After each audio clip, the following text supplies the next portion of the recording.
and we have got King Solomon right now. We've been seeing that everyone, like, this chapter really can be mixed either way, but from what I saw in this chapter, it's like, yeah, everyone's still begging, oh, Solomon, we need you to be king. It's like, suggesting that he has to be king. And, only Sheva understand that, it shouldn't be like this. This is not what Solomon wants. Solomon wants everyone to be equal. And by having a king, that shows this guy is superior than everyone and saying, it has to be you, King Solomon.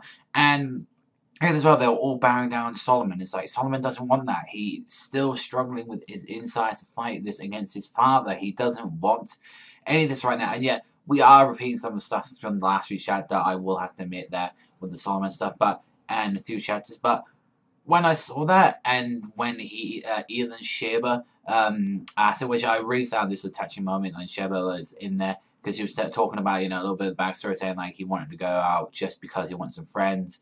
And the next day, afterwards, all this happened, like, or the night before, she was in there and saying, I will be there after you at the top, because he thinks he's going to be lonely. Like, he finally accepts that role to become king. And it's just like, I've just had to give up I just had to give my roles up now for this. Like, I've had to give up what I believe for it. Solomon's beliefs right there and there, for the sake of the world, he had to destroy it. And probably he was thinking as well, the sake of everything that he's been fighting for, and it was just pointless now, and that he's just going to be the same as his father.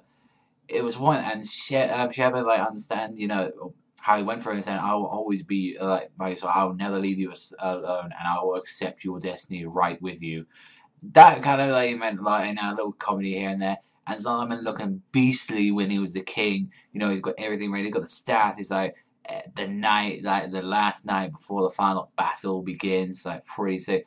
And, well, one thing that really changed this, he was just going to accept this, and it's like, it could definitely say that Solomon was really, down and bummed out. Like, when Ugo been researching on Rook, and he shows the three worlds that exist to create the universe. The physical world, which they're in right now, the vector world, which is where the laws of physics live, which is only Solomon can see. This is how he's doing, time bending, space, manipulation magic, where, Solomon is fucking sick. He's off the fucking chain. We already know that. But only, like, I'm guessing, like, David and Solomon themselves can actually see this vector world, because we haven't seen anyone else being able to do this. And since, David, he can see the Rook, he can see all this crazy shit. So I'm guessing that's why he has access. But then, as well, you've got the Rook world. And Rook, from what they show, everyone is made from this. And everyone has got the same amount of Rook in their body. So this showed that Solomon, all along, his beliefs that he stands for, which he was now giving up on, that he thought, was pointless. Ugo showed him that, what you've been saying is right. Everyone is equal. Everyone can be equal, even if it isn't on the physical plane. Hell, if it isn't in the vector one, in the Rook, it doesn't matter. We are all equal. And I'm guessing this is what he's going to be using. He's going to be showing the laws of the Rook to show, this is how we are. We are Rook. Like that, our bodies are comprised of it. Even though our physical forms show us different, either way, when we die, we go back to the Great Flow. We go back to the Rook. And I don't know, I just thought that was a kind of powerful when Solomon just realizes that, and I'm guessing that's when maybe he realizes that wisdom. I'm guessing that could be possibly Solomon's wisdom. Maybe he gets that from the father. I don't know, that symbol just, I guess that's just kind of represented something in Solomon himself about, like, his state of mind, maybe, or even as well, that wisdom. And I don't know, that just showed that, he's finally got hope. And he would have just gave it up. He wouldn't even care for that. It was like, if it wasn't, for Sheba being by himself and Ugo as well. I'm still curious. There's something that's got to go happen. Something's going to trigger, though. Even though his beliefs are right like that, I just want to see what the fuck's going to happen. Because obviously we need to see Alajin. We need to see Alajin. Where is he right now?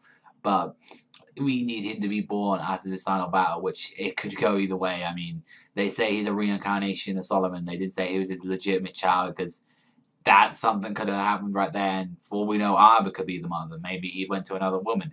We don't know. But I don't know. Personally, I found this was like that personal last bit of the chapter was pretty powerful for Solomon. Like, that kept his beliefs alive. That kept, like, what man. So, like, when you're fighting for something, And when you believe in something really bad, you want it to be true. You want to make things right like that. And I really enjoyed that bit. Regardless, there was some, bits they just kept recreating about the whole, oh, Solomon become king, please become king. And overall, I did enjoy that. So I think for this week, it's a 7. I think personally, in my opinion, that when I think about it, it's a 7 out of 10 because it's still there dialogue at the end. It's still got a few issues, but I think what really saved it was that last one with Ugo was really good, really powerful, and overall solid chapter. Good comedy and what have you. But let me know what you think in the comment sections down below. What do you think of Solomon becoming king now? And we on the last night, that last night. So possibly 2 chapters. We could now have this war going on right now. And I'm very curious to see what's going to be happening. But that's all from me. I want to thank you very much for watching. As always, remember, I'll see you guys next time, man.